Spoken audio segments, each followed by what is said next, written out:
Olá, caros alunos. Eu quero começar esse breve vídeo, que eu vou tentar ser breve, a falar sobre trigonometria. Antes, eu gostaria de começar com uma frase de Galileu Galilei, do século XVII, que diz o seguinte: existem aqueles que raciocinam bem, mas são muito superados em número por aqueles que raciocinam mal. Mas a frase que se liga à matemática é: matemática é a linguagem em que Deus escreveu o universo. A paixão é a gênese do gênio. Então, Galileu Galilei já pressagiava, que matemática é o alfabeto com o qual Deus criou o universo. Tem uma área muito comum na matemática chamada trigonometria. Tri quer dizer 3, gono quer dizer ângulo e metria quer dizer medida. Então eu vou sair um pouco da frente da câmera para que vocês deem um vislumbre no que é que nós iremos falar sobre trigonometria brevemente. Em linhas gerais, ciclo trigonométrico, rapidamente, como reduzir um ângulo que apareça no primeiro, segundo, terceiro quadrante dentro do ciclo ou circunferência trigonométrica. Em seguida, vamos relembrar de forma rápida o Teorema de Pitágoras e em seguida vamos ver duas situações que são aplicáveis a triângulos que não são retângulos, ou seja, triângulos que não têm 90 graus e, portanto, a gente não pode aplicar o Teorema de Pitágoras, ok? Então, a gente vai chamar de lei dos senos e lei dos cossenos. E isso se aplica a várias áreas do conhecimento, como a física, a astronomia, a cosmologia, o cálculo de distância entre planetas. É bom lembrar que o triângulo, como forma poligonal, ou polígono menor, ele sempre interliga 3 pontos. Então, se a gente quer calcular uma distância e não se pode chegar perto desse objeto, há mecanismos, como lasers e outros para calcular. E é preciso fazer uma coisa chamada triangulação. Por exemplo, a distância da Terra ao Sol e Lua. Temos aí 3 corpos celestes, a Terra, o Sol e a Lua. Se a gente interligar imaginando eles num desenho a nível de universo, veremos um triângulo. Daí a frase de Galileu Galilei, que a matemática é o alfabeto, porque a gente, através da triangulação e através da semelhança de triângulos, a gente consegue conceber a lei dos senos e cossenos e aplicar ela a quaisquer triângulos, assim calculando suas medidas, desde que a gente conheça os seus ângulos. E ângulo, que é aquela dimensão entre duas semirretas, lembrando o conceito de semirreta, que é a partir de uma reta desenhada, quando eu marco um ponto sobre ela e oriento a direção dessa reta, eu tenho uma semirreta, e do outro para cá, outra. Então, se eu tenho 2 semirretas, e esse espaço entre elas, esse é o conceito de ângulo.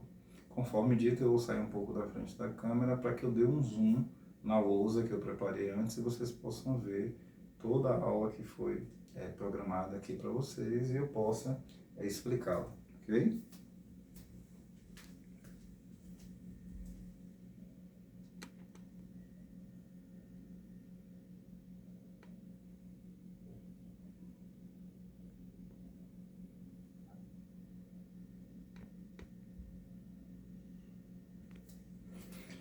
Pronto, dado o zoom, a gente pode então começar a trabalhar. Perceba que nesse canto aqui eu tenho um plano cartesiano na cor preta, e o fundo branco. O plano cartesiano é a composição dessa área branca mais 2 eixos, cruzados ou interceptados a 90 graus.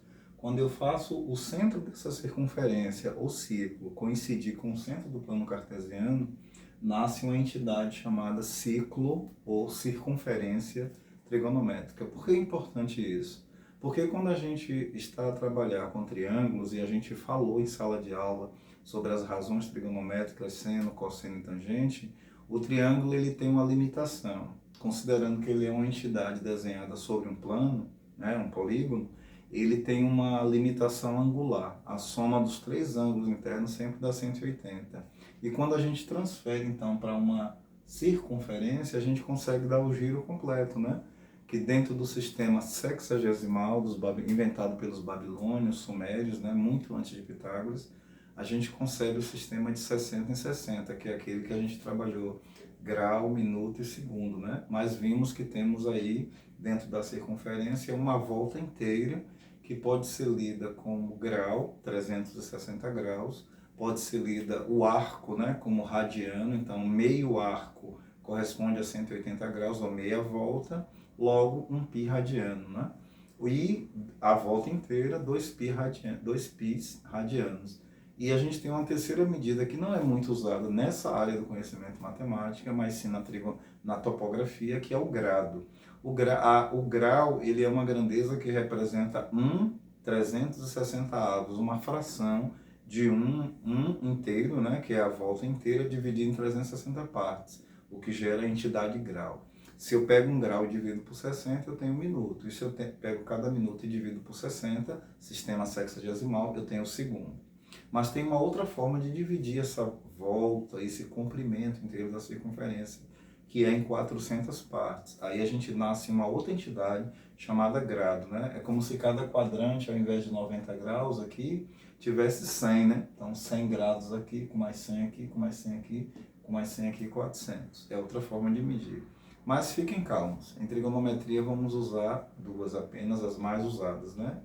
Que é medida de um arco, π radiano, a medida chamada radiano, e medida angular, o grau. E ora uma se converte na outra, né? Porque quanto mais eu aumento um ângulo, mais o arco aumenta. Quanto mais eu diminuo o ângulo, esse arco também diminui. Então, existe uma proporcionalidade, né? Onde um π radiano é igual a 180 graus, ou seja, meia volta. E aí a gente consegue estabelecer através de regra de 3, né, que fizemos no teste, e conseguir transformar, né, 30 graus em π radiano. Basta fazer uma regra de 3, né? Se um π radiano está para 180 graus, 30 graus está para x, e aí a gente calcula, simples assim. Mas a prova não cai muito isso não, isso cai no teste, né? Vamos aqui. No ciclo trigonométrico, perceba que eu fiz questão de usar cores diferentes, porque as cores nos ajudam a entender melhor. Se vocês observarem aqui no primeiro quadrante onde eu estou sinalizando, do plano cartesiano, nós temos aqui um ângulo alfa. Esse ângulo alfa eu tracei a partir aqui do eixo das abscissas, né? Com esse raio da circunferência na cor preta. Esse ângulo aqui pintado de preto eu chamei de alfa. Note que esse ângulo está contido dentro do primeiro quadrante, né? Se eu passar dos 90 graus, eu já estou no segundo quadrante. Daí eu usei a cor vermelha, a cor verde, percebe? Né, para indicar um ângulo que está no segundo quadrante. Depois eu usei a cor vermelha para indicar um ângulo que excede ou passa 180 graus, que está no terceiro quadrante. E usei a cor lilás para demonstrar um ângulo que excede aos 270 graus, né, que é o terceiro quadrante. Ele passa de 270 graus, logo está no quarto quadrante. Existe uma coisa chamada simetria. A simetria a gente pode pegar como exemplo na natureza uma borboleta. Quando a gente olha para o meio dela, por assim dizer, a gente vê que se ela não tiver nenhuma deformidade congênita, né, dada a sua biologia, ela terá asas simétricas de um lado ou outro. Nós também, se passarmos uma linha invisível no centro aqui do nosso corpo, uma linha zenital, vertical, a gente perceberá simetrias entre os olhos, as narinas, a boca e assim por diante. Então, a simetria ela se dá também com ângulos. Então, um ângulo aqui marcado alfa na cor preta, perceba que eu fiz um pontilhado aqui em vermelho, depois virou verde, para abrir o ângulo verde aqui, na cor verde, né, que está no segundo quadrante. Esse ângulo aqui, onde eu estou apontando, ele é simétrico a esse. Quer dizer que existe uma equivalência entre o ângulo de cá, se aqui for 30 graus, e o de lá, por exemplo, se for 150 graus, né? Se eu agora abrir um ângulo na cor vermelha aqui que bater no terceiro quadrante, a simetria dele aqui com o do segundo e com o do primeiro há uma correspondência. Então eu consigo fazer com que esse ângulo no terceiro quadrante seja representado no primeiro. O que eu não posso esquecer, ou que nós não devemos esquecer, são os sinais, né? Já que nós temos um ciclo trigonométrico, a gente casou um plano cartesiano com o centro de uma circunferência. Logo, aqueles sinais do plano cartesiano que da origem dele para a direita na horizontal, né, o eixo dos cossenos, né? Cosseno tem a ver com horizontalidade, ou então o eixo das abscissas lá no plano cartesiano. Quando eu saio do centro dele para a direita, foi admitido valores positivos, e quando eu saio para a esquerda, valores negativos, né? Já no eixo vertical, que corta ou intercepta ele a 90 graus, também chamado eixo das abscissas, é o seno. Então o seno tem a ver com verticalidade e o cosseno com horizontalidade. Se você observar o ciclo trigonométrico aqui, que que eu desenhei, vai perceber que esse raio na cor preta tem uma unidade, né? A gente admite uma unidade. Perceba que a projeção dele na horizontal, o que é projeção? Imagine uma lanterna ligada aqui, né? Batendo a luz aqui, e esse raio fosse uma linha. Ele teria uma materialização em forma de imagem aqui na horizontal em vermelho. Essa materialização em vermelho, esse comprimento aqui se chama cosseno, ok? Então o eixo das abscissas vai representar as projeções do cosseno, que é a projeção desse raio na horizontal em relação ao ângulo alfa, na cor preta. Se eu representar esse ângulo alfa, esse raio preto aqui, né, com ângulo alfa, na vertical, que é esse vermelho que está aqui, nós teremos o que se chama seno. Vale lembrar que como a gente, ao criar uma circunferência, um ciclo trigonométrico, admitiu o raio 1, então a maior altura aqui é 1, né? E a menor também é 1. A maior distância na horizontal, o cosseno, é 1. E o menor cosseno na horizontal para lá é menos 1. Ok? A divisão angular nos permite ter proporções. Se eu tenho 1 grau, eu tenho um cosseno equivalente e um seno equivalente. Se eu tenho 2 graus, um cosseno e um seno equivalente, e assim por diante. O que nos faz percorrer ou percolar todo o ciclo trigonométrico, sendo maior do que o triângulo, ok? Então, aquela tabela que a gente aprendeu chamada de ângulos notáveis, né, de 30 graus, 45, 60, é um petisco, né, por assim dizer, né, uma iguaria, é uma amostra de toda uma circunferência que tem 360 graus, ok? Ali tem valores fixos. Não se preocupem que na prova eu coloquei uma página que tem todas essas referências aí para ajudar quem esqueceu. Vale lembrar que nos concursos, de um modo geral, não há referências, eles não colocam fórmulas, eles não colocam nada, mas na prova de vocês tem sim lá na sexta parte na prova, né, que é a terceira página, quando eu enviei a prova, dia 27 de julho desse ano, 2023, quando eu enviei a prova, eu coloquei referências lá para auxiliar vocês na prova. Então consultem as referências, que tem lá Teorema de Pitágoras, Lei dos Senos, Lei dos Cossenos e assim por diante. Ok? Voltando ao ciclo trigonométrico, é fácil a gente pegar, por exemplo, o ângulo que está na cor verde, tá vendo aqui? E transferir ele para o primeiro quadrante, achando o seu correspondente. No vídeo que eu retirei da internet e mandei para vocês, quem assistiu o vídeo, viu lá a boa explicação do bom professor lá, não é?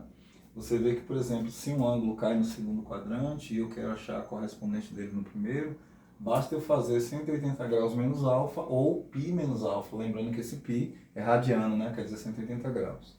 Se eu tenho um ângulo na cor vermelha, que está caindo aqui no terceiro quadrante, eu tenho duas maneiras de fazer a redução. Chamamos isso de redução ao primeiro quadrante.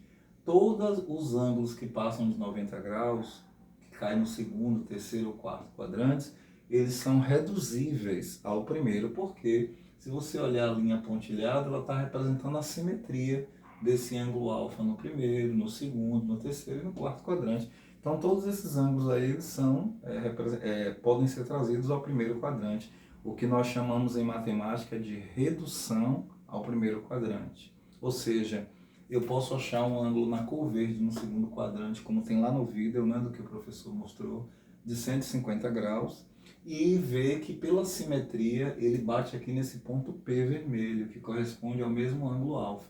Então esse ângulo alfa que vai daqui até aqui é esse mesmo ângulo alfa aqui, ó. Então eles são simétricos. Então vamos supor que aqui seja 35 graus, né? Ou 30 graus. Lá seria quanto? Vamos colocar aí 150, né? Porque se aqui é 30, aqui é 30. Então esse arco aqui, ó, ele tem uma medida de 150 graus. Aí a gente só precisa lembrar o que foi mostrado pelo professor lá no vídeo. Como seno é verticalidade, né, é o eixo Y, né, o OY, a gente tem no primeiro e segundo quadrante valores positivos, que estão para cima, né? Já no segundo e terceiro e quarto quadrantes, valores negativos. Repetindo, o seno no primeiro e no segundo quadrante é sempre positivo. Então, se eu trouxer um ângulo de lá para cá, que vale a 150 graus, por exemplo, e achar o seno, basta eu fazer 180 menos 150, que vai dar 30. E aí eu trago ele com um sinal positivo, porque o seno está na verticalidade. E no segundo quadrante ele também é positivo na vertical, lembra disso? Porém, o cosseno que foi mostrado no vídeo, a gente tem que ter cuidado.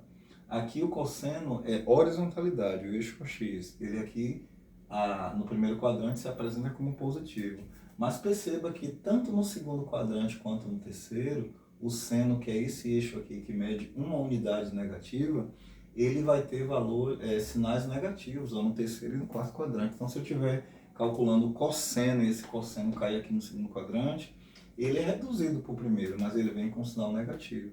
Se ele cair no terceiro quadrante, que está na cor vermelha, ele também vem negativo, tá vendo para cá? Mas e como é que faz a redução do terceiro? Porque do segundo Itamar, que está na cor verde, você falou, é 180 graus, né? Ou seja, meia volta menos o ângulo que cai lá no segundo quadrante. Eu vou achar o correspondente, basta eu lembrar do sinal, né? Do seno, que é positivo nos dois quadrantes 1 e 2, mas o cosseno varia do primeiro para o segundo, né? O cosseno ele só é positivo no primeiro e no quarto, mas ele é negativo no segundo e no terceiro. Eu só tenho que lembrar de colocar menos cosseno, né? Quando ele cai lá. Se eu tiver no terceiro quadrante, que é a cor vermelha, você nota que passou de 180 graus. Então, como é que eu faço? Lá no vídeo, o professor mostrou que basta somar 180 mais o ângulo alfa, porque esse pedacinho aqui, ó, é simétrico desse, que é simétrico desse, 30 graus, então passou 30. Se aqui é 180, aqui seria 210. Mas tem uma outra forma que não foi mostrada lá no vídeo, né? Você pode fazer também o ângulo menos 180. Então você faz a opção por fazer π mais alfa, né, o ângulo que passou, ou você pode fazer a opção alfa menos π, porque esse alfa representa a amplitude, né, todo esse ângulo vermelho que foi aberto até o terceiro quadrante. Nós sabemos que o terceiro quadrante ele é maior que 180 graus e ele é menor que 270 graus, né? Então está nesse intervalo aí, maior que 180 e menor que 270. Então, é mais simples você fazer dessa forma. Alfa, o ângulo que passou de 180, menos 180. Direto, né? Lembrando de trazer o sinal. No terceiro quadrante, o cosseno é negativo e o seno, que é na verticalidade, também é negativo, tá vendo? Ele leva o sinal que está lá. E no quarto quadrante, que é o ângulo na cor lilás, se vocês perceberem, ele abre daqui, né? Passa pelo segundo, passa pelo terceiro e chega até aqui, ó. Esse ponto aqui é simétrico desse, que é simétrico desse, que é simétrico desse. Então, esse ângulo aqui vale isso aqui, ó. É esse mesmo ângulo alfa, esse comprimento de arco aqui. Então, se você der a volta inteira, você tem 360 graus. Como o ângulo parou aqui, olha como é simples de achar essa medida. É a volta inteira menos o comprimento desse arco. Logo, nós teremos 360 graus menos alfa, o ângulo dado. Por exemplo, vamos supor que eu fale lá 320 graus, cai no quarto quadrante, porque 320 é maior que 270. Como é que eu faço para encontrar o correspondente dele no primeiro quadrante? Pego a volta inteira e abato 320, o que vai dar 40 graus. Eu só tenho que lembrar o seguinte, se eu estiver considerando a horizontalidade, que é o cosseno, esse cosseno de 40 graus é positivo, tá vendo? Porque no quarto quadrante a abscissa é positiva. Mas se eu estiver considerando o seno, que é verticalidade, o seno no quarto quadrante ele é negativo. Eu tenho que botar menos seno de 40 graus. Da onde veio esses 40, Itamar? 2π menos o ângulo. Qual foi o ângulo que eu dei? 320. E 2π vale quanto? 360. 360 menos 320, 40. Então, para o cosseno, ele vem como mais cosseno de 40 graus, que a gente omite o mais. Mas se ele vier como seno, a gente é obrigado a botar menos seno de 40 graus, ok? A atenção é só essa dentro do ciclo trigonométrico em relação aos sinais. Viu que o ciclo trigonométrico não é nenhum bicho de 7 cabeças? Aqui tem um repeteco rápido para a gente relembrar sobre os quadrantes que eu havia falado, verbalizado, mas é bom a gente lembrar. No primeiro quadrante, x representa a abscissa. Se a abscissa é cosseno, né? Eixo das abscissas. Então, o cosseno é maior que zero, é positivo, tá vendo? No primeiro quadrante, vai de 0 grau a 90, né? 90 graus ou π sobre 2, né? A gente costuma representar assim também. E o y, que é o seno, é maior que zero, também, no primeiro quadrante. Já no segundo quadrante, a abscissa é menor que zero, que é o cosseno, então o cosseno lá é negativo. Já o y, que representa a verticalidade, o seno, é maior que zero, então é positivo. Já no terceiro quadrante, tanto a abscissa quanto a ordenada são negativas. Logo, a gente vai ter cosseno na horizontalidade negativo e seno na verticalidade negativa. Se algum ângulo for reduzido de lá para o primeiro quadrante, do terceiro quadrante para o primeiro, ele virá com os sinais negativos no seno e cosseno. Uma observação, eu não falei da tangente, né? Se a gente considerar tangente aí é seno sobre cosseno. Então raciocine comigo, estamos no terceiro quadrante. Seno e cosseno são negativos e a tangente é uma razão entre seno e cosseno. Se o seno vem negativo e o cosseno vem negativo, a tangente será o que no terceiro quadrante? Isso, muito bem, será positivo, né? Porque menos dividido por menos dá mais. Então cuidado com isso, ok? O sinal da tangente não é necessariamente igual ao sinal do seno e cosseno. Por que não? Porque a tangente é uma cidadã que nasce da razão ou divisão entre duas razões trigonométricas, o seno e o cosseno. Professor, o senhor está errado. Na sala o senhor falou cateto oposto sobre cateto adjacente. Não estou errado. Apenas você está fazendo uma memória do triângulo e nós saímos dele. A gente está numa coisa maior chamada círculo trigonométrico, né? Então é melhor a gente usar aqui o conceito de tangente como sendo seno sobre cosseno, que aí fica melhor da gente interpretar. Lembre-se que a circunferência, ou ciclo trigonométrico, nos dá uma amplitude de 360 graus, diferente do triângulo euclidiano, que nos dá apenas 180 graus, ok? A gente não é Pokémon, mas evoluímos, ok? Então estamos aqui, ó. Então, reduziu. O primeiro quadrante é alfa, né? Alfa vai de 0 a 90 graus, a gente não precisa se preocupar, sabe? Já foi falado os sinais. Segundo quadrante, meia volta menos o ângulo dado, com o sinal que vem de lá. Terceiro quadrante, pode ser 180 mais alfa, ou então alfa menos 180, né? O alfa aí no significando, não só o ângulo na cor preta, mas todo o ângulo na cor vermelha, né? Passando de 180 graus, ok? E o repeteco aqui para o quarto quadrante, né? A abscissa é positiva, tá? A direita é de zero, logo o cosseno é positivo. E a ordenada é negativa, né? Abaixo de zero, logo o seno é negativo, beleza? Quaisquer figuras trigonométricas, seno ou cosseno, que caiam nesses quadrantes, tem que olhar o sinal para trazer com eles. Então, por que você está enfatizando tanto isso? Já ficou até chato. É porque a gente vai ter questões que envolverão ali a lei dos cossenos. E quando um cosseno cai num quadrante, a gente tem que lembrar que sinal tem ele, ok? Para na hora que a gente embutir isso na fórmula, não dar errado, porque a fórmula está pronta. A fórmula é feita através de semelhança de triângulos, entre triângulos. O grande problema é que a fórmula traz um sinal de menos, que a gente vai falar daqui a pouco. E a gente precisa lembrar que o cosseno, a depender se ele cai no segundo quadrante, é negativo, né? Então, negativo com negativo na fórmula dará positivo. É só esse cuidado que a gente tem que ter, ok? Então, via de regra, desenhe um ciclo trigonométrico, desenhe um plano cartesiano e ponha os sinais. E lembre-se que seno é verticalidade, eixo das ordenadas, e cosseno é eixo das abscissas. É a projeção sobre o eixo das abscissas, ok? Que cosseno, né, é uma medida, né, menor que 1, né? Com sua maior grandeza é 1 e menor grandeza é menos 1. Menor, né? E o seno, a mesma coisa, a maior grandeza é 1 e a menor é menos 1, né? Porque é o tamanho do raio, né? E o raio, dependendo de onde ele cai, primeiro, segundo, terceiro quadrante, ele terá projeções menores do que 1. Por isso que no nosso livro, nós temos lá na página 35 do nosso livro, de quaisquer livros de matemática, sempre o cosseno e o seno como 0, alguma coisa, né? Por quê? Porque a maior medida é 1. Por exemplo, se eu olhar 0 grau, o cosseno aqui vai representar o raio todo, né? Então é 1. Mas se eu passo para 1 grau, o cosseno já dá menor que 1, né? Porque 1 grau fez um ângulozinho. Então a projeção desse raio em 1 grau já não dá 1, dá menor que 1. Por isso que você vai encontrar 0, alguma coisa lá, ok? Em números racionais, para poder facilitar o cálculo. Agora vamos passar para cá, rapidamente, né? Eu vou de novo dar um zoom na câmera para ver se está tudo sendo filmado direitinho, observar, né? Que a câmera está invertida. E vou sinalizar, vocês estão ouvindo só a minha voz agora, especificamente ali, onde eu quero chamar a atenção agora, ó, que é o triângulo retângulo ali, tá vendo? Onde eu posicionei aqui. Pronto, então saímos do ciclo trigonométrico para cá. Temos aqui um triângulo retângulo, e vale lembrar que um triângulo ele tem duas classificações na geometria plana, quanto ao ângulo e quanto ao lado. Triângulo é triângulo, tem 3 lados, o nome já diz tri, né? Você pode chamar de triângulo, você pode chamar de trilátero, fique à vontade. As duas palavras ou vocábulos são sinônimos. Os livros preferem triângulos a triláteros. Às vezes fala trilátero. Se você vir ou ler qualquer uma dessas palavras, conforme ora dito, são sinônimos.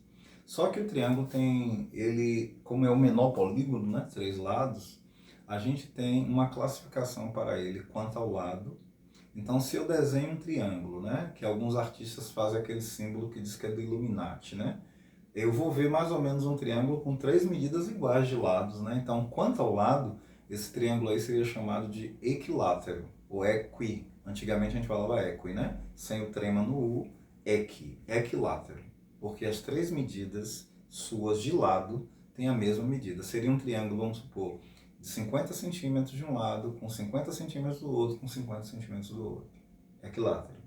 Porém, se eu pegar esse último 50 centímetros e variar para 20, para 30, e mantiver os outros dois como 50-50, ele só terá 2 lados com a mesma medida. Passa a se chamar como isósceles. Iso é igual, celes em latim é lados. Então ele é isósceles quanto ao lado. Porém, se eu tiver um triângulo que eu modifique um lado para uma medida A, essa é a medida B e essa é a medida C, conforme aparece aqui, 3 medidas diferentes, como é que ele é classificado quanto ao lado? Escaleno. Agora, quanto ao ângulo, tem também 3 classificações. Se ele tem um ângulo de 90 graus, é o ponto central, ele é batizado como retângulo, porque retângulo aí não é a figura que você conhece como retângulo, né, o formato do livro. Mas retângulo quer dizer reto, 90 graus, mais a palavra ângulo. Então é uma característica angular. Então está sendo dado aí um nome a ele de batismo quanto ao ângulo agora. Mas se esse ângulo variar para mais do que 90, todo ângulo maior que 90 é chamado na geometria plana de obtuso. Então esse triângulo será classificado como obtusângulo, né? Grafando com S, né? Mas com som de Z, porque está entre vogais. E se ele tiver os 3 ângulos menores que 90 graus, que é o caso de um equilátero, né? Você terá um triângulo chamado aí de acutângulo. Um ângulo menor que 90 é chamado de agudo. Mas juntar agudo com ângulo ia ficar feio, né? Ia ficar agudângulo, né? Então, a escrita aí que eu não sei explicar, só os professores de língua portuguesa, os lexicógrafos, né? Cuidam disso, da escrita, da ortografia, de tudo. A palavra fica acute mais ângulo, acutângulo. Então, o triângulo ele é classificado quanto ao ângulo como reto, 90 graus, retângulo. Se tiver um ângulo nele maior que 90, ele é chamado de obtusângulo. E se tiverem os 3 ângulos menores que 90, acutângulo. Okay? O triângulo retângulo ele recebe várias honrarias, né? É creditado a Pitágoras, né? O seu teorema. O teorema é uma verdade comprovada, aonde eu pegando a maior medida dele, que é a hipotenusa, que se opõe ao ângulo de 90 graus, e elevando ao quadrado, portanto, achando a área de um quadrado. Se eu elevar também o lado B ao quadrado e o lado C achando áreas, sub-áreas, né, menores, ao somar a área desse quadrado formado com esse quadrado formado, vai dar a área de A ao quadrado. Daí o famoso teorema aplicado a Pitágoras. Vale lembrar que 1.700 anos antes de Pitágoras, a 1.800, os sumérios e babilônios já utilizavam o teorema, viu? Pitágoras é assim o cara que apresentou para o mundo, digamos, né, no 5º, 6º século a.C., e aí ele leva a gratificação. Mas os sumérios, os babilônios já construíam. Estude qualquer cultura antiga e você vai ver lá o ângulo de 90 graus, né? Como é que os egípcios fizeram a pirâmide de Quéops, que foi antes de Pitágoras? Fica aí a dica, ok? O triângulo eu coloquei na cor verde, o que significa os lados, na cor lilás, os ângulos internos, né? Geralmente a gente usa letras gregas minúsculas, então eu grafei como alfa, teta e gama. Pela geometria euclidiana, a soma dos 3 ângulos internos sempre dará 180. Então, se eu tiver 2 ângulos, cair na prova 2 ângulos e eu quiser saber o terceiro, basta eu somar, né, os que foram dados, né? E aí eu obtenho igual a 180 e acho o terceiro. A pergunta agora em vermelho é, mas e se o triângulo não for retângulo? Como calcular as medidas dos seus lados em função dos ângulos opostos a estes, né? Como é que eu encontro os lados opostos a esses ângulos? Bem, a resposta está aqui em laranja. Aplicamos as seguintes leis. A lei dos cossenos e a lei dos senos. Se eu pegar um triângulo agora, eu vou voltar a câmera, dar uma olhadinha para ver se ela está filmando legal o lado de lá, onde vai falar sobre a lei dos cossenos e dos senos, né? Tá filmando bem direitinho ali. Então vamos lá. Se você pegar aqui, né, você vai perceber que eu desenhei um triângulo qualquer, perceba que ele não é retângulo. Esse ângulo alfa aqui, por exemplo, é maior que 90, logo ele é um triângulo obtusângulo. E alfa somado a θ, somado a gama, dá 180 graus. Quando eu baixo uma perpendicular aqui em relação ao lado A, na cor verde, eu acho uma coisa chamada altura e divido esse triângulo em preto em dois subtriângulos, né? Ao fazer a comparação entre eles, a semelhança que eu não vou fazer, você vai perceber que os matemáticos conseguiram encontrar essas três equações que são chamadas lei dos cossenos, porque envolve o ângulo dado e o lado oposto. Por exemplo, θ é oposto a B, gama é oposto a C e alfa é oposto a A. Então, quando eu tiver uma triangulação como a medida de um rio, né, às vezes acontece isso, um topógrafo precisa medir, ele não necessariamente vai fazer um triângulo retângulo, ele vai fazer uma triangulação, porque às vezes não pode medir aquele rio. Alguém vai ter que atravessar de barco para o outro lado, né, com colocar lá uma régua na vertical, se for em topografia, essa régua vertical se chama estádia, como eu falei em sala de aula, e K, como teodolito, que é um aparelho que faz a leitura angular, ele vai mirar no norte, depois vai fazer a correção, que é chamada declinação magnética, e a partir de lá ele vai centrar o aparelho para poder abrir até o ângulo lá e ter um ângulo, né? Então você vai ter um vértice aí já de um triângulo. Depois ele marca um terceiro ponto e forma uma triangulação. Esse aparelho chamado teodolito é capaz de calcular distâncias. Hoje nós temos o GPS, tem drone, né? Tem tudo isso que pode ser usado também, ok? E aplicativos da Google Store ou da App Store, né? Que também podem ser usados para medir distâncias, né? Sendo a de satélite uma das mais precisas e a de laser mais preciso ainda, né?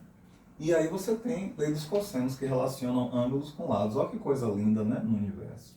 Então veja só, se eu quero calcular, por exemplo, a medida do... Estamos falando de um triângulo qualquer, ou triângulos quaisquer. Eles não são retângulo, Pitágoras está fora. Mas você percebe que cai Pitágoras aqui de alguma forma? Né? Perceba, por exemplo, que aqui... Deixa eu aproximar mais a câmera um pouquinho para ver se melhora, né? Nosso trabalho.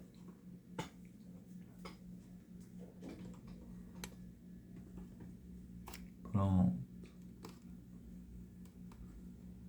Então veja aqui, por exemplo, que se eu quiser calcular o lado A de um triângulo qualquer numa medida, o autor da questão vai me dar o lado C e B. Então se eu quero A, eu faço o seguinte, A ao quadrado é igual a B ao quadrado mais C ao quadrado. Até aqui Pitágoras, né? Agora, menos duas vezes os dois lados que foram dados, A, B e C, vezes o cosseno. Qual é o cosseno de quê? Qual é o ângulo que se opõe a A? Se eu olhar o lado A, o ângulo que se opõe a ele é alfa, então vezes cosseno de alfa. Conforme você percebeu, esse ângulo aqui é maior que 90, então quer dizer que esse cosseno vai cair no segundo quadrante, né? E lá no segundo quadrante, no círculo trigonométrico, você consegue lembrar que cosseno é a horizontalidade, está no segundo quadrante, então vai vir negativo, né? Então, na hora que eu achar o cosseno aqui do ângulo dado, o menos dele com o menos de cá vai dar o quê? Mais. Ok?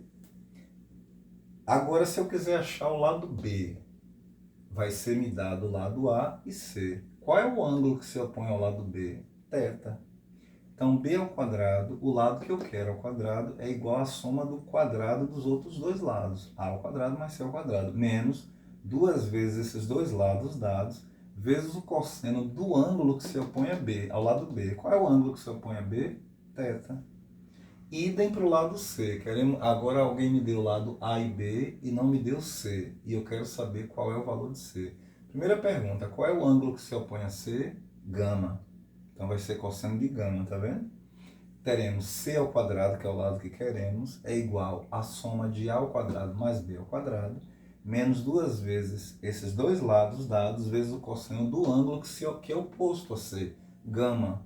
Pelo que a gente vê aqui é menor que 90, então se é menor que 90, cosseno no primeiro quadrante é positivo, aqui também é positivo, mas esse ângulo aqui, ó, em alfa, se for dado, ele é negativo, o cosseno, tá vendo?